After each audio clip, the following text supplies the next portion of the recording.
All right. Welcome everybody. The fifth in the series of our higher education lectures. I'm pleased to announce speaker for today, Dominic Orr. I have to look at my schedule because I usually introduce him as being from Hannover Institute to System Information. But now I have to change and I have to look at my slides. He's from the German Center for Research on Higher Education and Science Studies. Changed their names and I have to get used to that. But it's very great to have you here, Dominic, and to talk about what I think is a key topic in higher education nowadays. Talk about access. And without much further ado, the floor is yours. If you have questions in between, don't hesitate to ask them. Dominic is eager to take them. Yeah. Floor is yours. Okay, so thank you ever so much for the invitation to have the chance to also speak to you about this topic, to also have the chance to be at the university here. I haven't been inside a university for a while. Normally we're in ministries or we're in some conference centre somewhere, so it's nice to actually be in a university to talk about university-related topics. Maybe just something very briefly about the centre I come from. We're about 80 researchers working on all sorts of aspects of higher education, particularly focused on things related to students. But our name has now been expanded, so we're now called the German Center for Higher Education Research, but also for research on science studies. And the idea is that really it's not really possible to just talk about one aspect of higher education, and certainly when we talk about things like teaching excellence, at the same time we have to recognize that there's a big focus in policy at the moment on research excellence, and there's a lot of animosity between the two concepts. So I think it's important to always look at the bigger ecology of higher education as well. So I've been given the intriguing title of Access or Excess, which I'm going to talk about briefly with you today. I'm going to use one or two of the projects I've been working on to illustrate one or two of the points. I'm very happy to take questions at any point, and then we'll just see how we get through. Okay. So here's an outline of the talk. You know what it's like with academics. We're given a title and we try and change it to make it fit better with what we want to say. All I've done is I've switched the two terms. I want to talk about excess first and then come back to the question of access. And I want to talk about excess because of the idea that excess obviously has the idea that we have ever bigger higher education systems. And if the term is excess, it implies perhaps there's too much higher education. And I want to talk about one or two aspects of that, also related to a very interesting discussion I had with the State Secretary for Higher Education in Portugal 2 weeks ago, which I found very, very interesting in relation to this question of excess. Please. With access, once one decides that access is an important issue, then of course it's not only about selection, but about the question of fairness.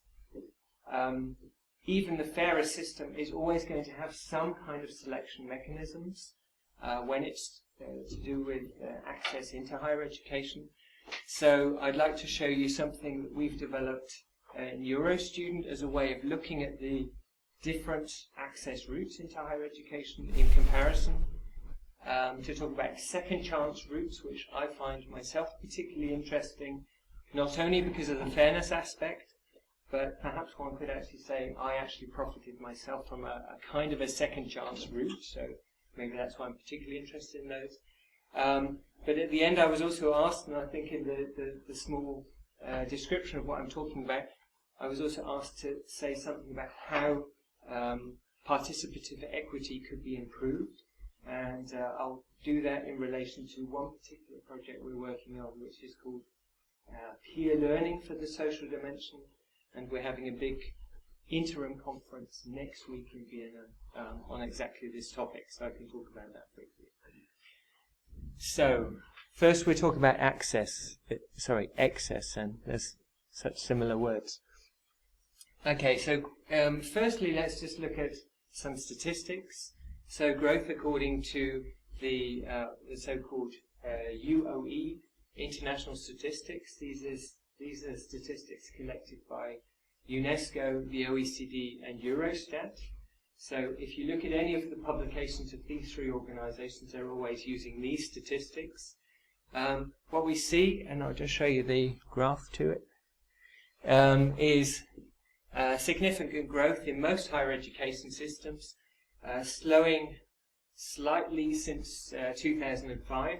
But all I've just done here is for the time where the data is actually a little bit better than, or more reliable than previously, I've shown kind of the growth rate. So look at the period 2000 to 2005. We see on average higher education systems have expanded by about a fifth, so about a fifth more students are in them. If we look at the second period, 2005 to 2010, we still see an expansion, plus 8%. So you can see it's slowing. You can see it's slowing slightly. Just to explain what you can actually see exactly on this chart is, of course, an average is always a little bit of a strange concept, particularly when we've got so many countries, and you can see underneath all the countries which are included in this.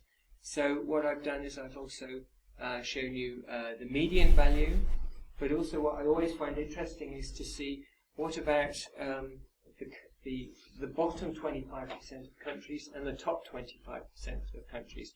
So you can see in this first period, even for those countries which have been expanding less, you can see that the highest value for this bottom quarter is still plus 12%.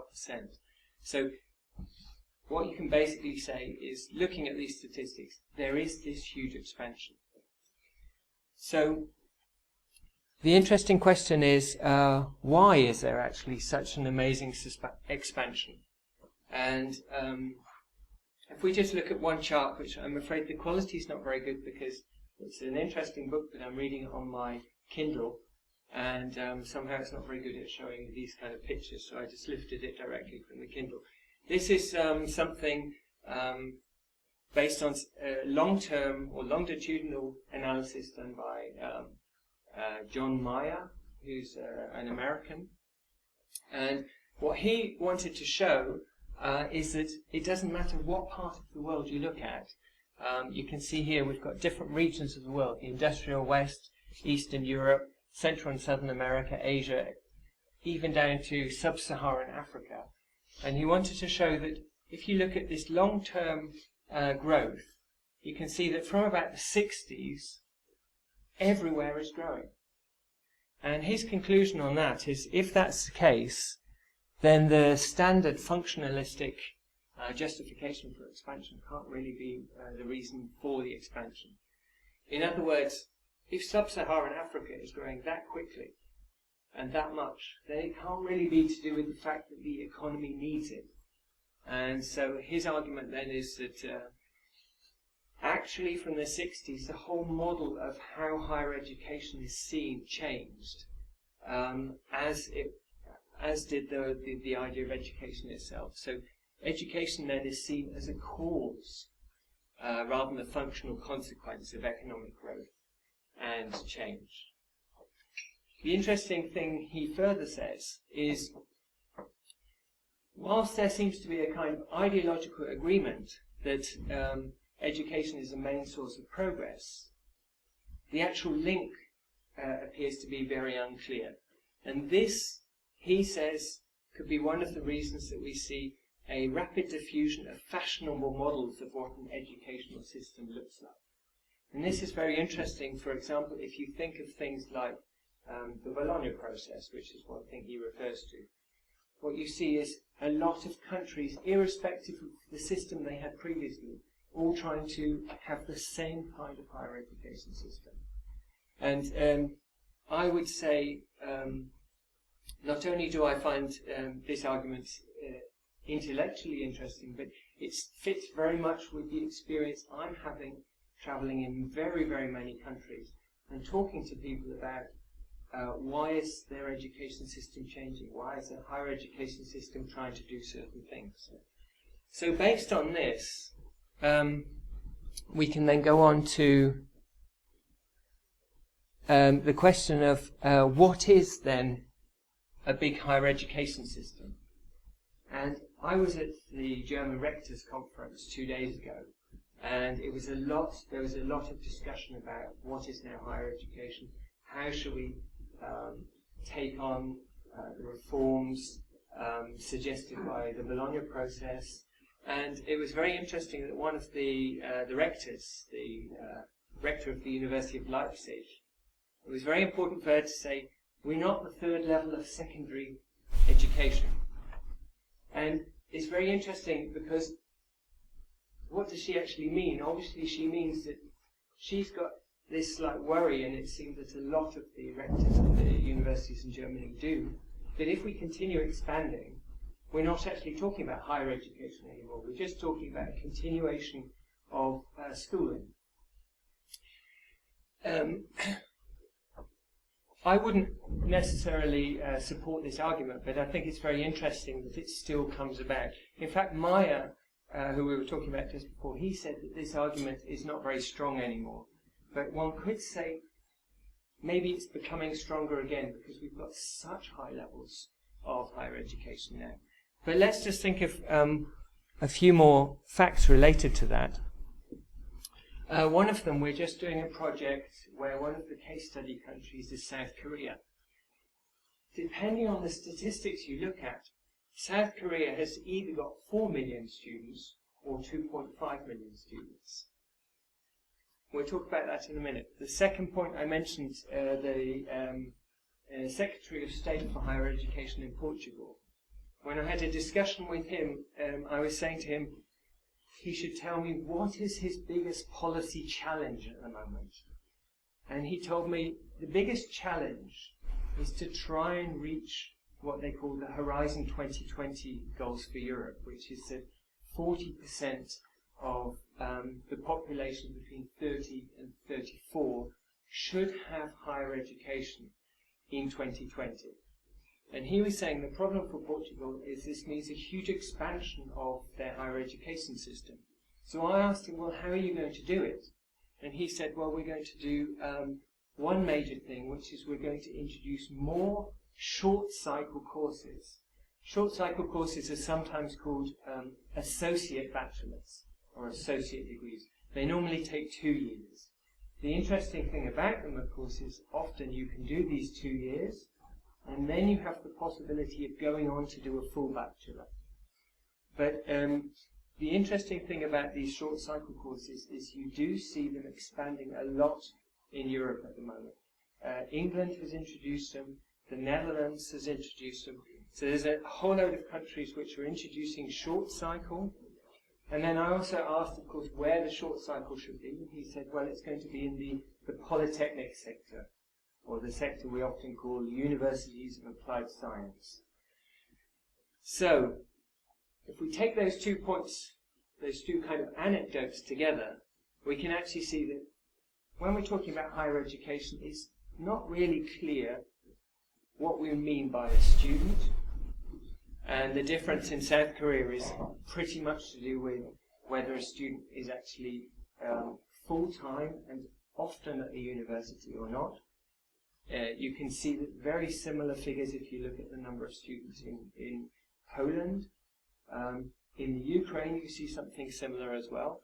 So the first thing is, what do we mean by a student? Because that's no longer that clear. What's higher education? You can see that if you look at this idea of short cycle courses. And if you look at a number of countries, for example, in Poland and Hungary, if you look at the statistics of what courses students are taking, you'll see that from about 2000, you can see a new category pop up, which is called higher vocational training.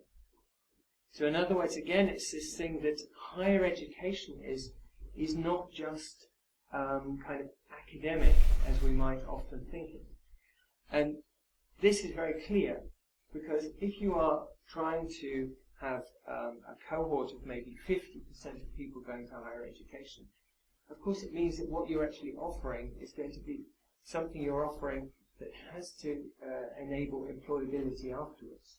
So a lot of this kind of vocational orientation will come more and more into higher education. In the 80s and 90s we called this academic drift. But I think we can say now this is more just a consequence of the fact that when higher education is getting so big, it has to question exactly what kind of courses it's offering.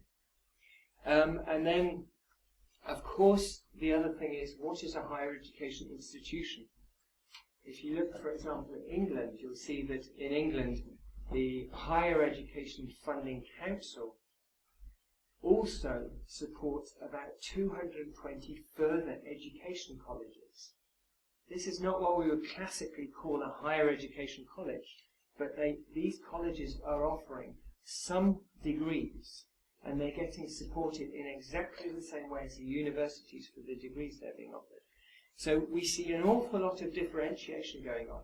So when we look at that, then we say it's rather difficult for us to say now what is a big higher education system, because the higher education system is diversifying in all different directions.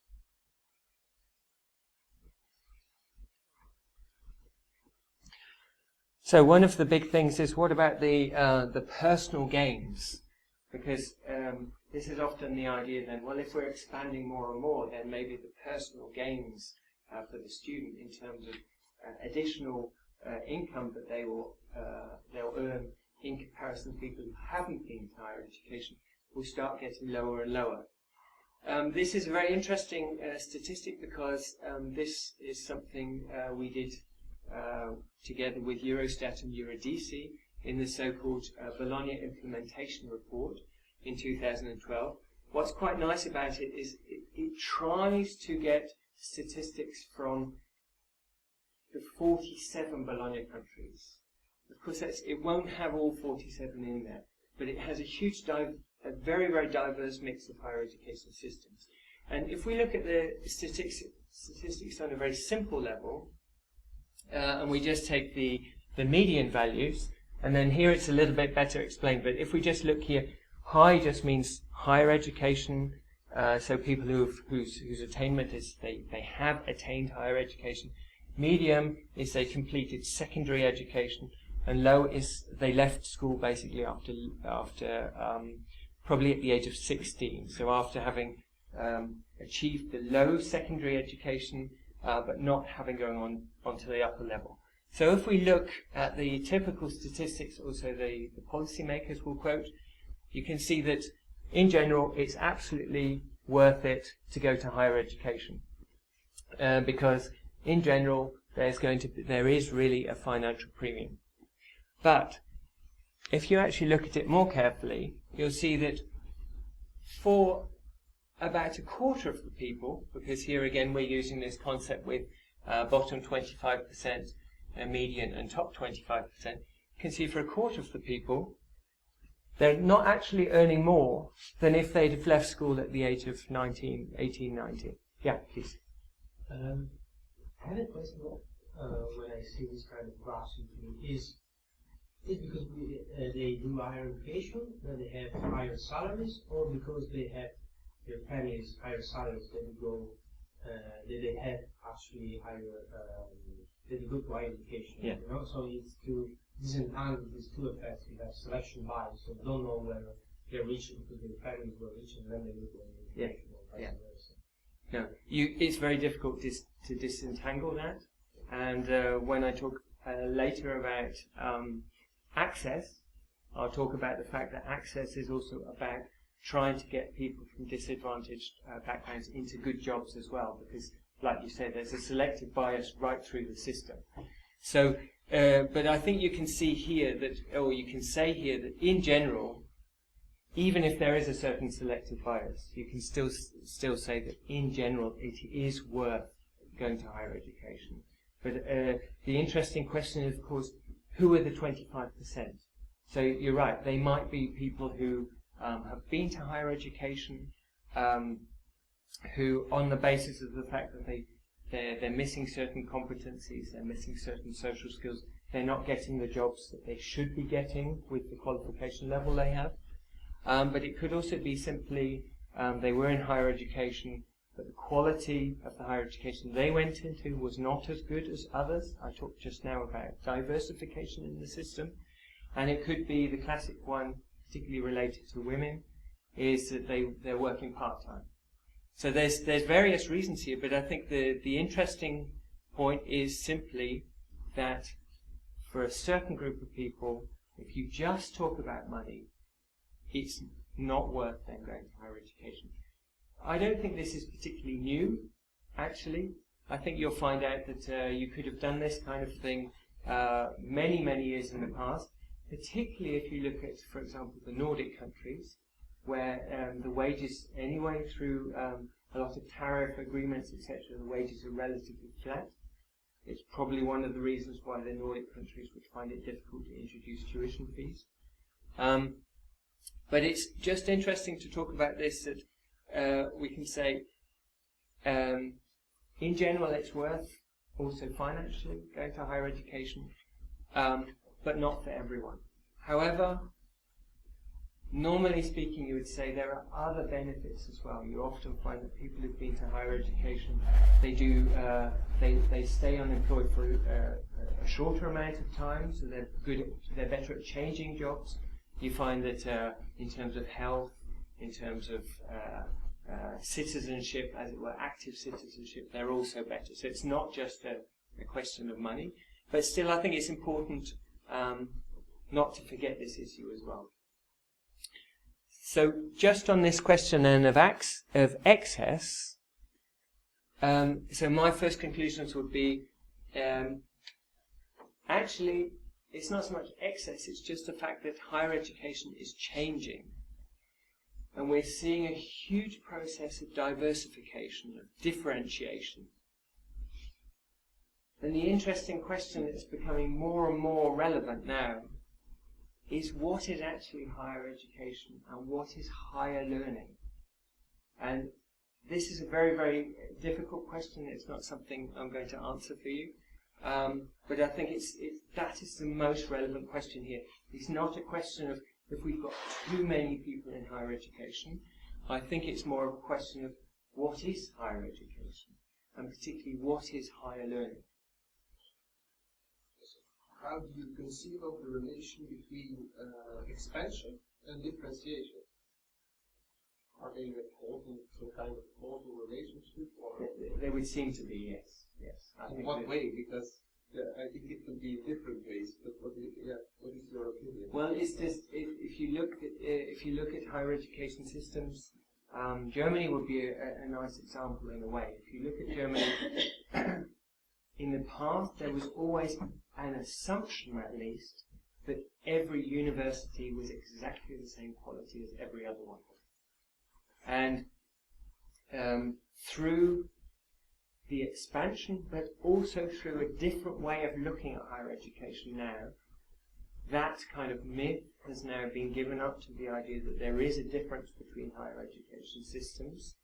And so we're seeing the differentiation. And the differentiation I find important because,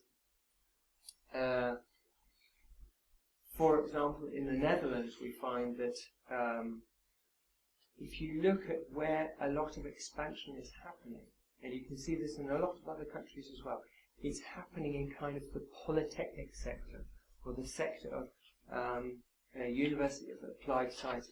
And these are different to the universities, but even in the university sectors as well, we see an increasing stratification. And I would conclude that that has got to do with expansion. So the more people you have in a system, the more the question becomes, well, is every institution the same as every other one?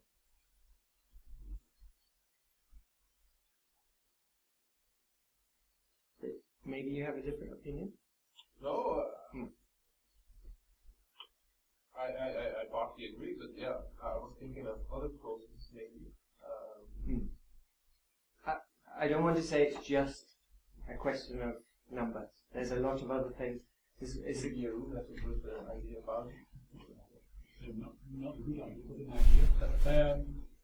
That sounds a bit like a functionalistic explanation. Right. Growth, expansion, and differentiation with classes. There are dynamics to that. If the UK example, polytechnics were related to universities. So I would say yes, preliminarize it is differentiation, but it goes with shocks sometimes in the system where process of academic rigor and diversification take place, and sometimes even at the same moment. Where the debate maybe now in the UK is not so much about universities and former polytechnics, it is about the current universities and with education. So I'd like to picture it more dynamically. Agreeing with your shorthand notation of how you do it. Yeah, the reason I've done it this way is because I was looking at the question of excess, and so in that respect, I think it's relevant to look at that like this. At the same point, of course, the processes of how it happens in different countries are related very much to many different policy developments at the same time. So in Germany, the big change, that the minute the myth was really given up, was the minute that the Excellence Initiative for Research really pushed. In England, probably we can say that there was a short period where the idea was, well, let's just call every higher education institution a university. But I don't think at that point it was the idea that means every institution is the same. It was the idea that the binary differentiation is too simplistic. And so, and you can see that now because now they've all moved into certain clubs. The Russell Group being the kind of elite club. But in the relation to the question of excess, I think it's we can't really answer it in terms of, well, are there too many? Because it's so different. What we meant 50 years ago with higher education, which we probably just defined in a very simplistic way. We said it's what happens in a university. Whereas now, this is why I say now we have to really come back to this question again of what actually it is, because it's happening in many, many different places.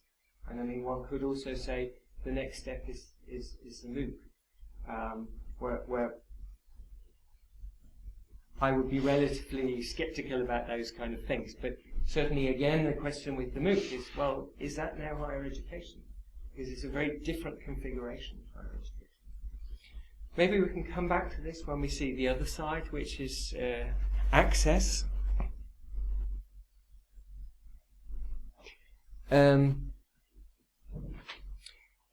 Because it's rather interesting now to think about, well, if we've got all this, many more people going into higher education, we've got all this differentiation, what is actually happening, if at all, on their side of the regulation of entry into higher education? It doesn't matter which system you come from, there's always mechanisms of selection. And normally the mechanisms, the big mechanisms which are selecting are the ones that are happening before higher education entry. But there are other ones afterwards as well, which we can also talk about. For our Eurostudent project, we've tried to do kind of a basic scheme of how people get into higher education, so that we can try and encapsulate that with the statistics as well. It's not very easy, and many countries, and in fact many of the researchers we get to give us the data, they have problems with thinking like this because one tends to always think very much in one's own system. Generally speaking, though, you can say, so the normal route would be upper secondary schooling, then some kind of final examination, and then the differentiation will be, does that mean you go straight into, you're qualified directly to go into higher education, Or, for example, is there some kind of entry examination or some kind of further selection? The entry examination could be for absolutely everyone, or it could be just for people going to certain higher education institutions or studying certain subjects.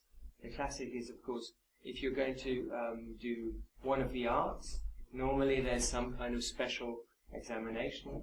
If you're going to do particularly medicine or law, very often everyone has an additional examination. But we find very, very different systems right across Europe.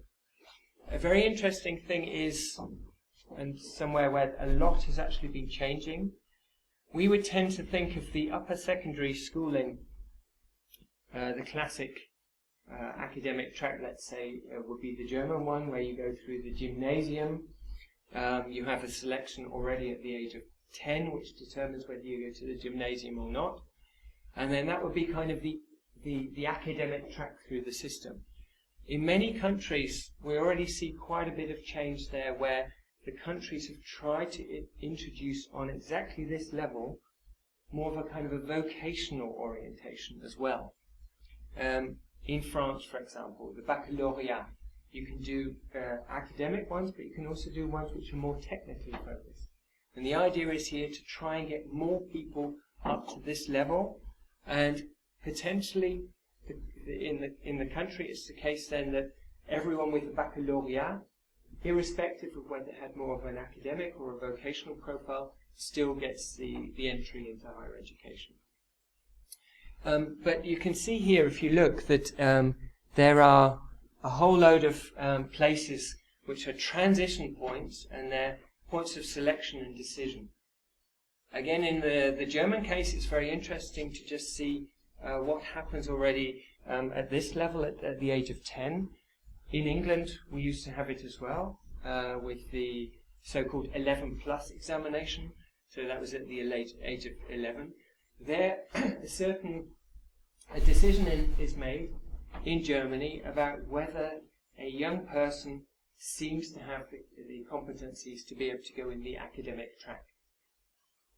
In terms of access, the interesting thing is what we find is that it's actually a decision which is made by the teacher based on the results of the pupil in their schooling until then. But what we find is this is very, very socially biased. And I can give an interesting anecdote. In my daughter's school, I was one of the parents in one of the commissions where the teachers have to discuss difficult cases where they're not quite sure what to do.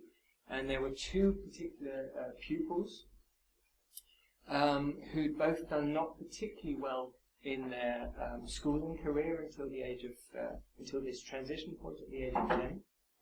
And so they both had very similar marks. And it was the question whether either of them would actually still get a recommendation to go into the academic track. And one of them did get the recommendation with the argument by one of the teachers, "I know their parents." And this is just an anecdote, but you can find a lot of research about this. The interesting thing is, in Germany, because of the demographics, because we've got less young people, this selection process has been slightly changed. In the past, it was the case that the decision of the teacher was final. Now, in most of the states, the decision is a recommendation, which parents can decide otherwise. What you actually tend to find is the parents who decide otherwise are those who themselves have a relatively high academic training. Those who come from other backgrounds would tend to think that the teacher knows best, and so wouldn't call it into question. So this is one of the transition points. The next one, of course, is at the age of finishing secondary school. And then the next one is the entry examination, if there is one. Probably a rather extreme example would be a number of the Asian countries. We could take Japan or Korea, where it's very important to have the entry examination. And the entry examination is so important that many of the young people are already training for this. For example, in Japan, in the yobikus, from the age of 14 or so that they finally get this entry examination. And if they don't get it, they will often then wait a year to repeat the examination. And this kind of thing, in not quite such an extreme form, we see in a lot of the post-Soviet systems, for example, in Poland, where it's very important to get this examination, and people may actually wait a year and do all the training again so they can get this examination. So these are kind of transition points, which are then points of selection, but they're also points of decision, which is what I was trying to show. Just to explain the way I got to higher education, because that's kind of interesting, I think particularly because many countries are now introducing that kind of thing. When I actually left normal schooling at 16, and then I went to a college and did a kind of a vocationally orientated track. But basically, the qualification we had was then put into a kind of, there's like a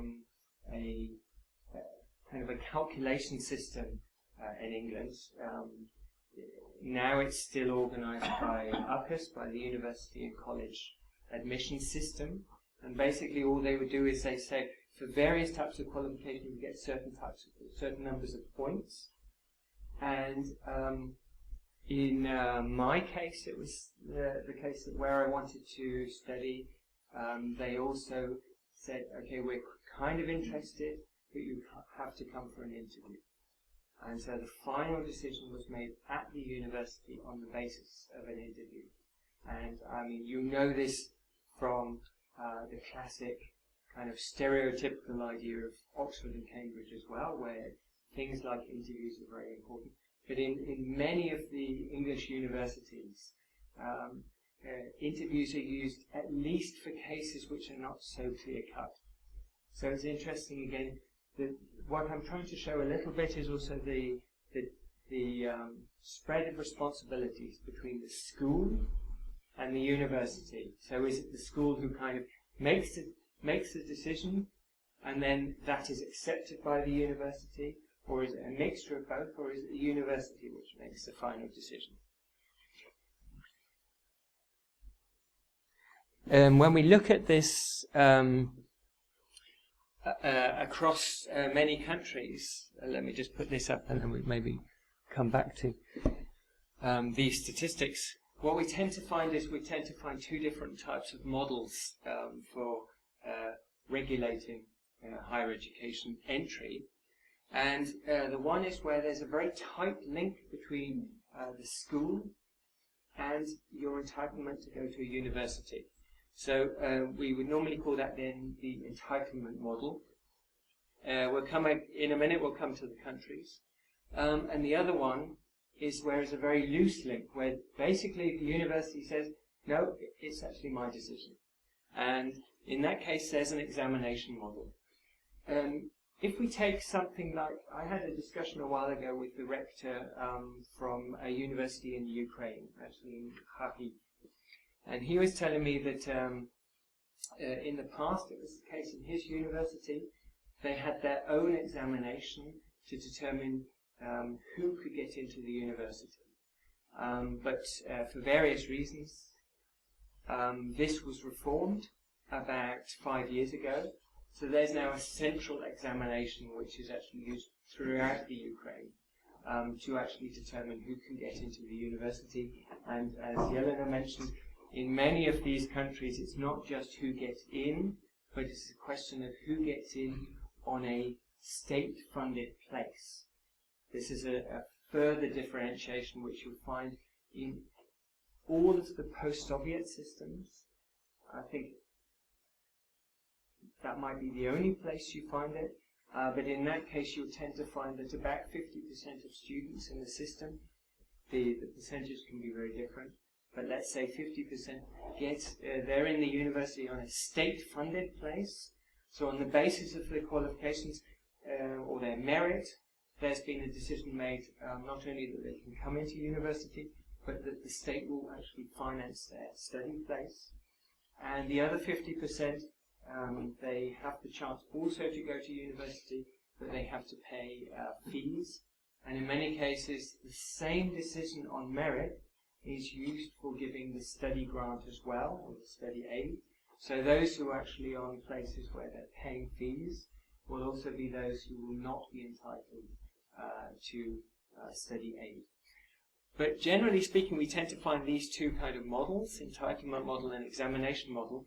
And the interesting thing was we did an experiment a while ago where we just said, okay, well, since there's a kind of assumption there between a tighter link and a looser link, maybe we can even show, maybe we can even group the countries just statistically. And all we did is we looked at the international statistics, and we looked at the share of people who were leaving secondary school without a qualification which directly qualified them for entry. And if we look, for example, on this column here, we found that this is a group where we say there's a loose link between the school and the university.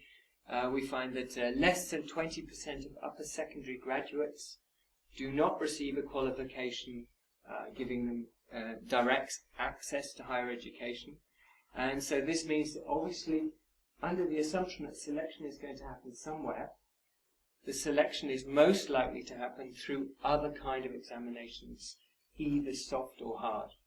And Sweden is an interesting example because certainly over the last 10 or 15 years, what they call the SWISAT, which is an additional examination which can be used, is used very much by many students to actually assure them places in the university. And this was very interesting because we just did it statistically, but in many cases it was exactly the same as would be predicted by studies which look much more in depth in the actual processes.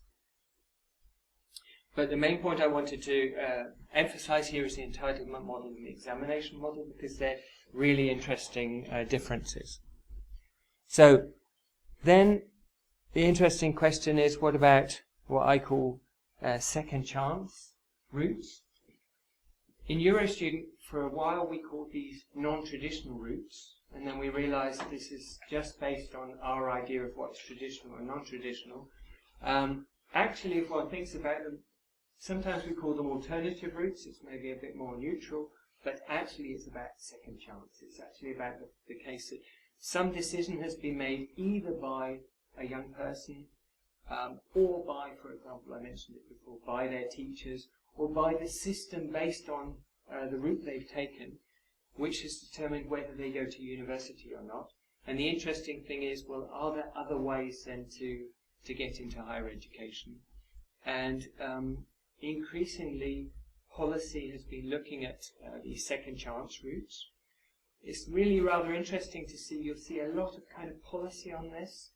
But if you really look at the numbers going through the second chance routes, it's quite a low number of people who actually take the second chance route.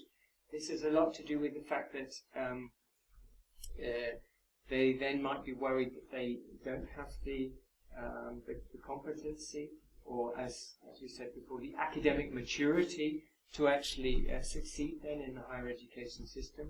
But there have been enough studies which have actually shown adult learners, when they do get into higher education, they tend to be much more focused, much more committed, and tend to be rather successful students.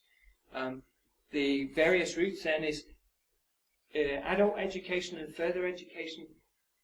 A very simplistic model, one could say, is, for example, in Germany, you can actually get the qualification you normally would have got through the school route by going to evening classes. It's called Abendkolleg, so evening class. And then you can do exactly the same qualification, Abitur. So that's one way to get in. But there are other things. For example, in Germany now we've now got a regulation which says that somebody who has actually got an apprenticeship and has worked for up to 3 years should have the chance to actually enter higher education. This is based on the law. The law says this, but it's a very, very low number of students who actually use it. It's less than 5%. Accreditation of prior learning or recognition of prior learning is another big name. It's also something that's done in many countries. In some countries, it's really taken up by the state. In other countries, it's actually taken up by individual universities. For example, in Norway, it's the case that the universities have to offer accreditation of prior learning, and so they're actually given the responsibility to do it. So it's not kind of out of their own interest. They actually are. It's compulsory for them to do that. An alternative way, which has been used in Portugal and Spain, is and was previously used in Switzerland. Previously used in Sweden as well. Is just to say, let's just take age as an interesting proxy for the fact that somebody has got a different biography and has perhaps learnt enough on that biography to give them that kind of intellectual proxy and intellectual maturity. So, for example, in Spain, if you're 25, you can do a special examination, and that will get you into higher education. They treat over 45s, again, slightly different. In Portugal, you have to be 23. It's very similar. In Sweden, they used to have a system which now they use something slightly different, but they used to have something which was called 25-4, and you had to be 25 years old and have 4 years working experience, and then you would be treated preferentially for getting into higher education. So there's all these kind of second chance routes. We were looking recently at the numbers, as I said, and we found, for example, in Sweden, if you actually looked at the numbers of people who've gone through second chance routes, you've probably got something like 40,000 students. So the interesting question now, going back to differentiation, is should it be the case that those students should be spread over all institutions equally? That would actually be really the model that the Nordic countries expect. That's why they've given the universities the responsibility. Another thing you could do is you could say, well, it's not so many people. Perhaps it's possible to have 1 or 2 specialist institutions which look exactly at these people. There's a strong argument for that because they do tend to need different types of support. The argument against it is the fact that in many cases, these people who are using the second chance route are much less flexible than the person who's just left school. So they're often tied into social context. They may have a family, etc. So it means it's very difficult for them if you say, well, you can come into higher education, but you must go to that university which happens to be 300 kilometers away. Still, it's interesting to see this question here about, is there a second chance route, and how many people really use it?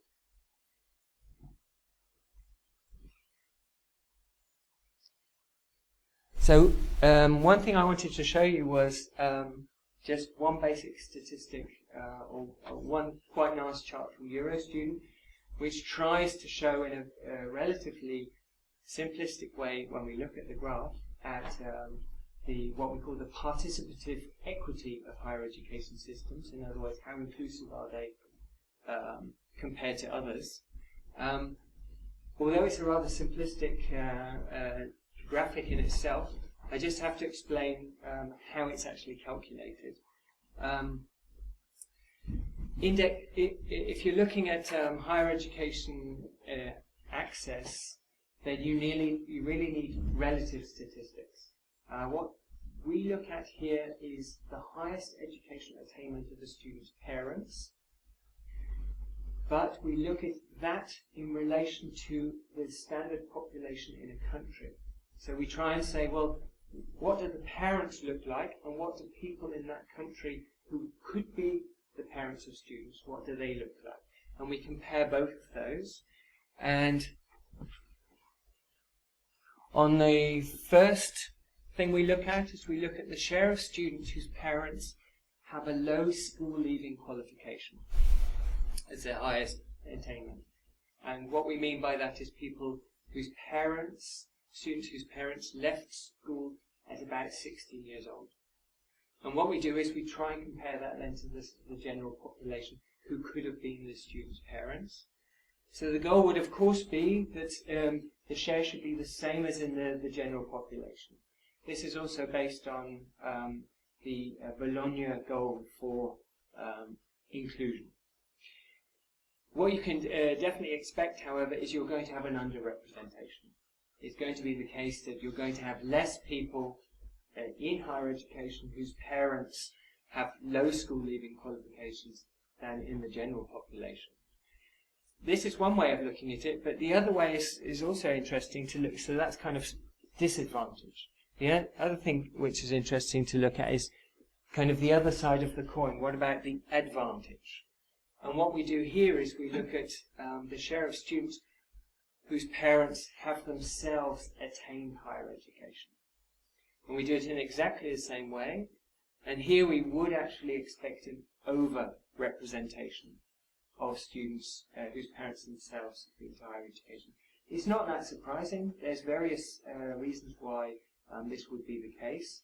One could, of course, say it's to do with money, but mostly it'll be to do with the culture and the aspirations that the young person has been growing up in. So now, with that, we can actually show you the chart itself.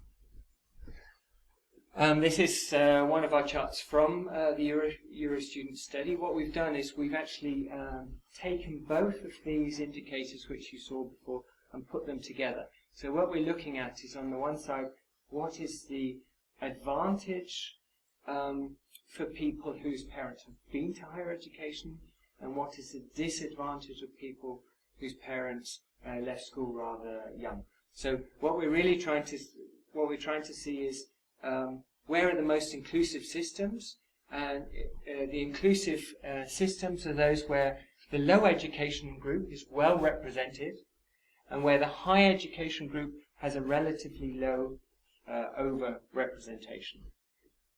It's not so surprising if you look at the countries first, perhaps. You can see that according to our statistics, Finland, the Netherlands, Ireland and Switzerland would be countries which, on the basis of this, are inclusive systems. And then if we look on the other side, we see exclusive systems where everything is the opposite. So the low education group is underrepresented. I'll come to you. And the high education group has a relatively high overrepresentation. Notice, for example, here, not only countries where one is maybe not quite so surprised, Slovakia, Croatia and Romania, and here Latvia, but we also have Germany here as well. This is people who are still in the system. The hope would be, and of course this is... the float would drop out.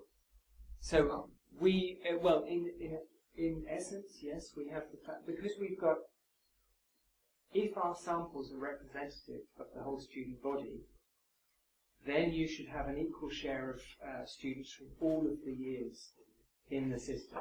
So therefore, actually, you should have dropout in there as well.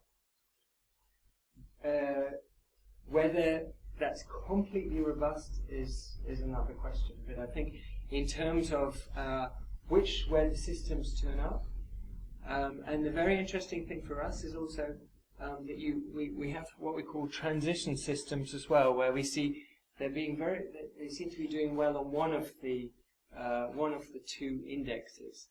And the interesting thing is here, if we look, for example, that if we take Poland, we see the low education group is underrepresented. So that's what we said we would expect that from a lot of countries. And if you see here, okay, it's underrepresented, but not as underrepresented as these countries here. But the high education group has a relatively low overrepresentation.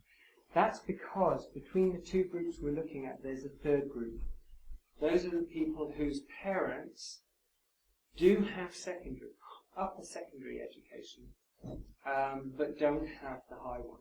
And this is a little bit the question of how policy works, and it's also a question of things like financing and social mobility within the system. There's a lot of ways one can unpack this afterwards, your 2 points. I don't know whether Belgium would turn up. We've had many discussions with the various ministries, and we thought Belgium was going to take part in this study and then in our current one as well, but in both cases, just before they were supposed to sign it, they dropped out.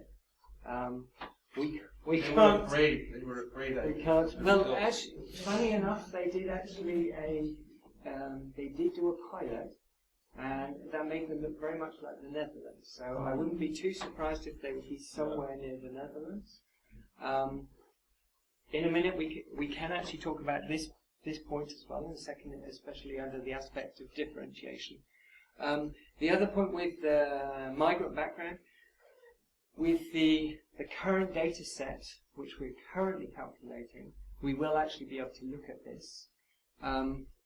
Generally speaking, based on one or two of the national surveys, we wouldn't actually expect too much of a difference, because what we tend to find is the educational background of so the highest educational attainment of student parents tends to be a massive determinant. And so, for example, you would find that in Germany there'll be a lot of discussions about the problem of getting migrants into, or people with migration backgrounds, into the academic track and into higher education.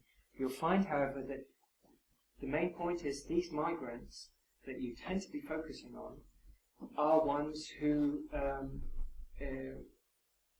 actually have a low education, and it's the low education which is the real determinant. But you're right. I mean, it's always with these things, it's good to try and discover exactly what it is determining it.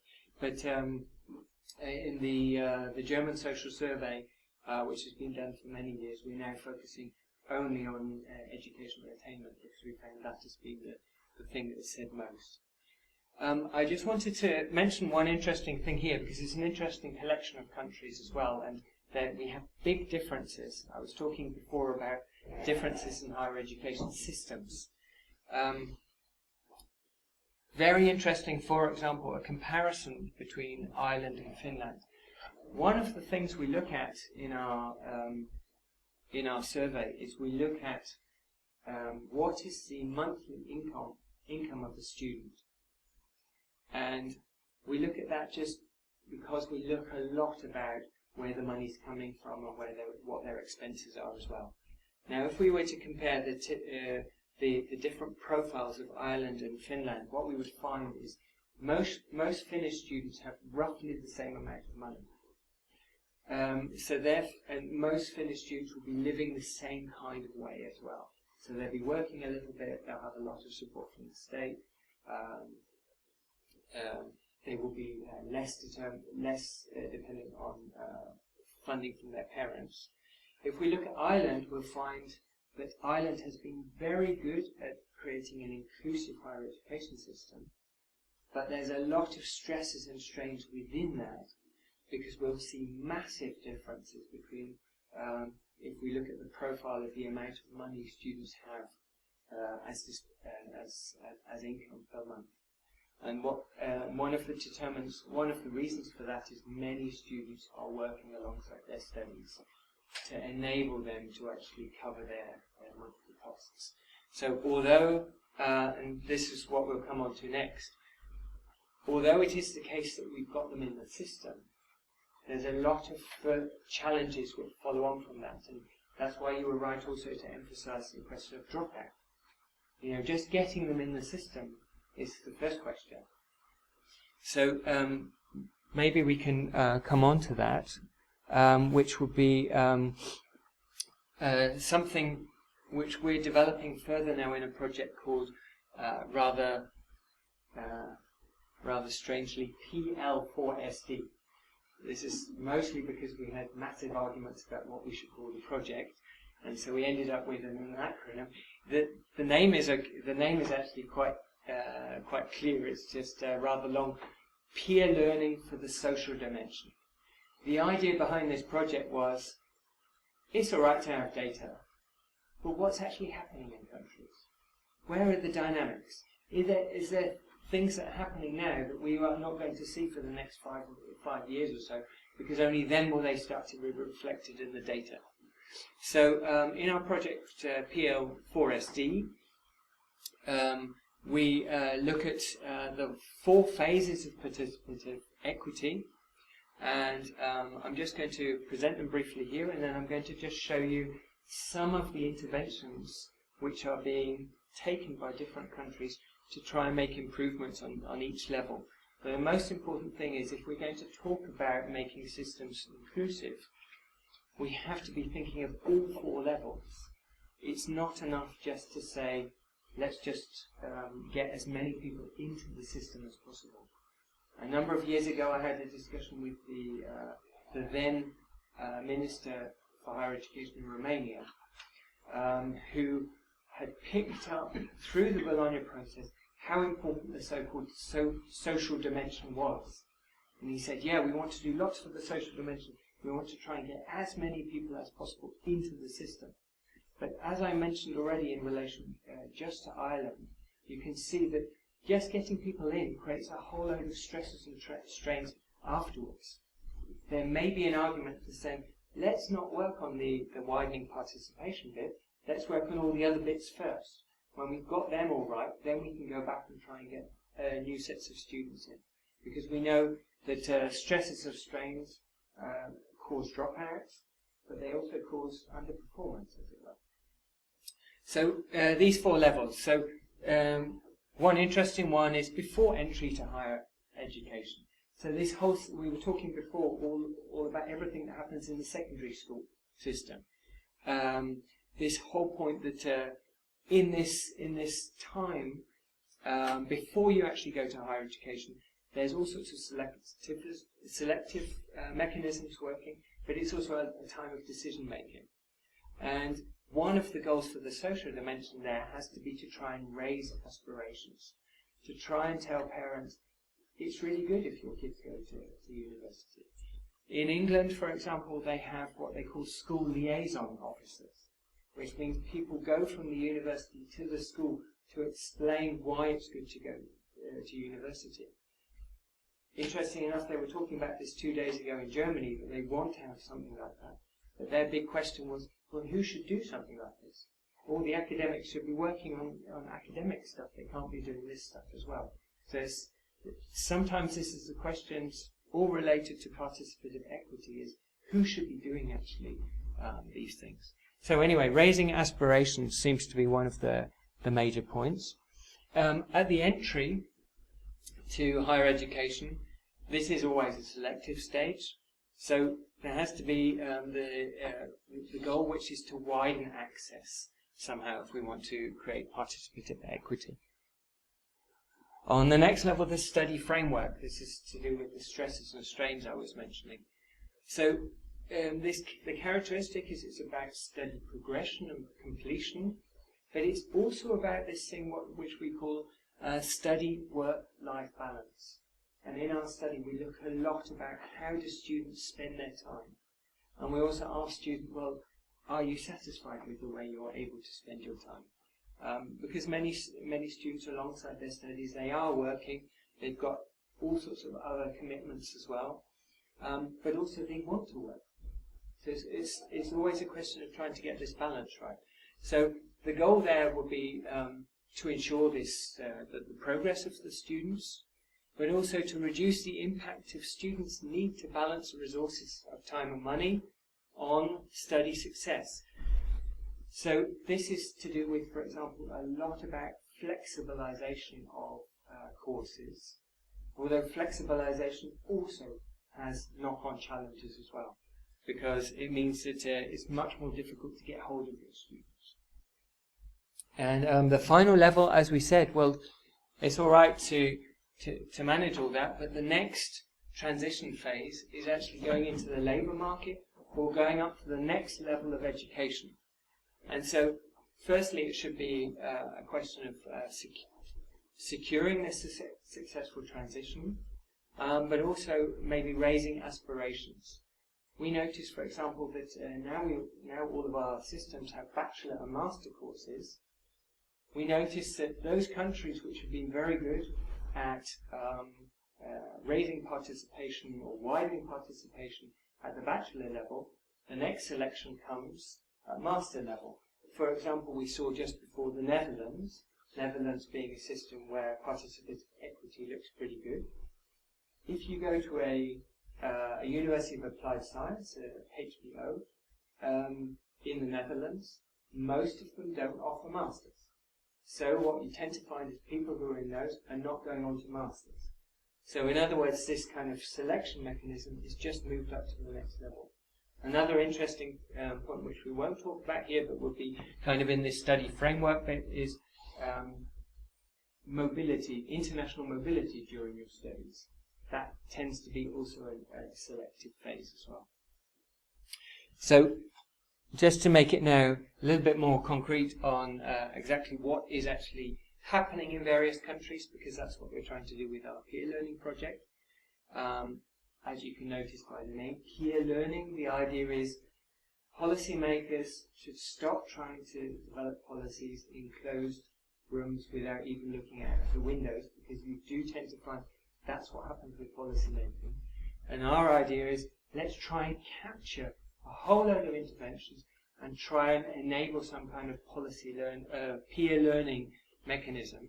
So for our project, we have a database already with about 120 different interventions, which are being used on different levels in different countries to try and make higher education more inclusive.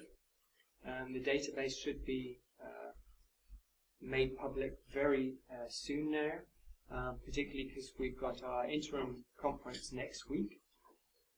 But just to mention then, so before entry to higher education, you see a lot of campaigns being used to target parents on the benefits of higher education. And I mentioned already the idea of school liaison office. Higher education. So in that sense, I think your point about the deficit. Talking about, generally speaking, the policy approaches one should take for all of this, I would say that there are two policies which are equally important. And one of the policies is to try and make all students equal.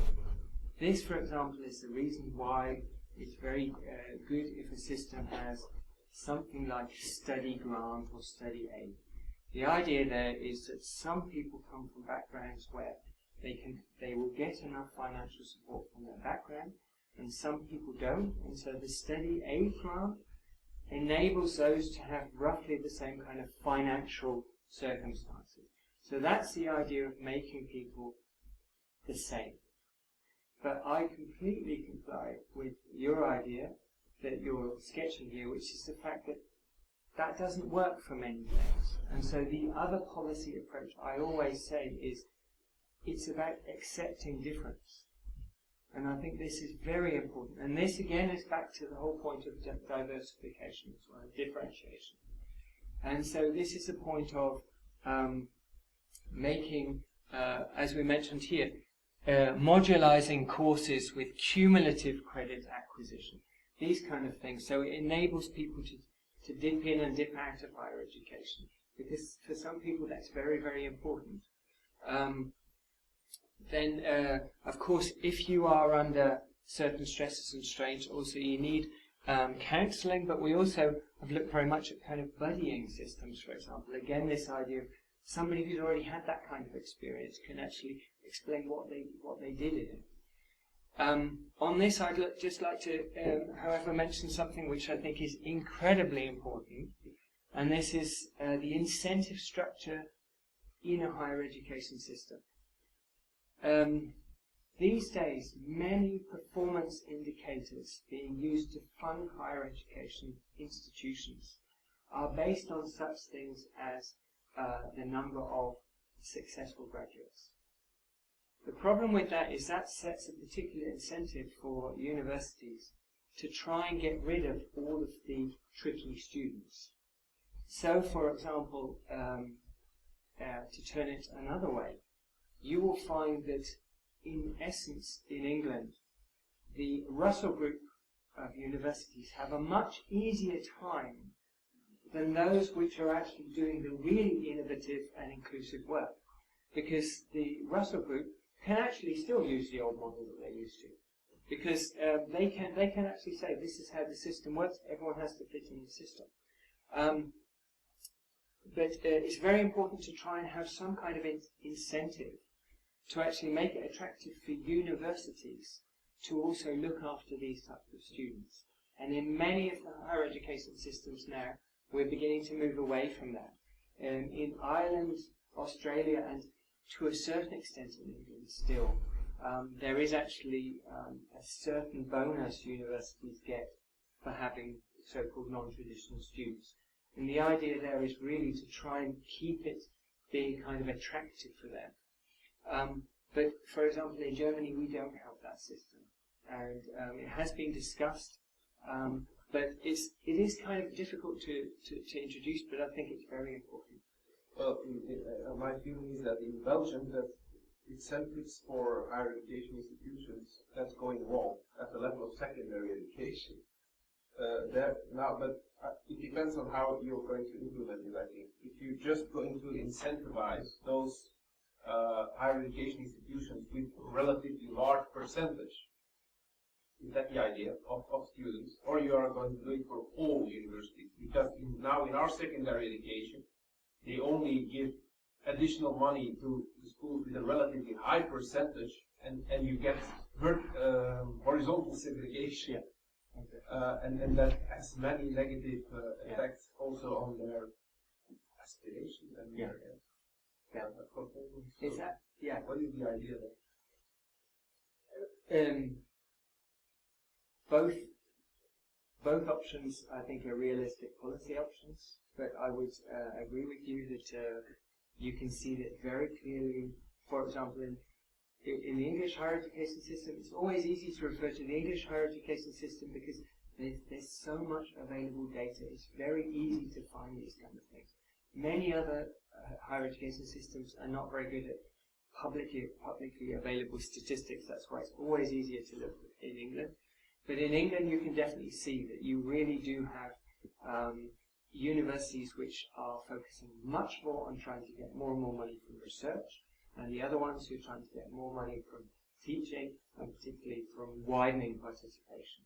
And from a policy perspective, I can see both as realistic and plausible. From the perspective of participative equity, all we've done is we've just moved the selection to a slightly different level. And so I would see that in both ways. So I would just like to kind of those things I think we can. Oh, I just want to mention one because I talked about this buddy scheme. We've got a really, really interesting one in Germany called Arbeiterkind.de. This was a really interesting scheme. It's one particular lady who herself comes from one of these backgrounds which I was sketching before in relation to my brother-in-law. She went to university and found all of these kind of cultural problems as well, and all of these things where everyone was around her saying, I don't know how you're going to manage this kind of thing. And she decided, right, well, I've managed, now I should try and help other people manage as well. And with this scheme that's Arbeiterkind.de, what they've got is in many different universities now, you have groups of people who come from, as one could say, the non-traditional background. Arbeiterkind, as you know, is working class, as one would say, but they don't see it. I think that's more of a name than a program. But what they do is they really have these kind of working groups, and they have meetings once a week, etc., to mentor people who are coming into the system, to actually explain, okay, how they should cope with the challenges which come up. So this is very interesting, I think. So on all of that, on the access question, I'd just like to summarize that. So I think that whatever you do, access is widening, but I think that it's not just about kind of social justice and stuff. It's really about, if you don't pay attention to who's in your higher education system, you can't be offering an effective higher education provision. And I think this is one of the reasons why our project EuroStudent, which is often associated with the social dimension, is supported by so many different ministries, each with different focal points, is they realize that you have to understand the student body. So effective higher education means you have to look at all the consequences of the changes to access which are happening anyway. Special attention must be paid to underrepresented groups because they shouldn't be underrepresented, particularly if we say that higher education, we're saying, is a very, very important part of the social system these days. And if that's the case, then all motivated people should have the chance to get into higher education. And here I've said also a second chance or a third chance. It's not just the case that you should be kind of sorted through the system and filtered out. The system will always do this selection and filtering, but it has to be the case that it's possible to keep on trying to get to the next level. And that's what I would say is participative equity. So I'd just like to close really just with what we were just looking at, and then I'm finished. So thank you very much for your patience.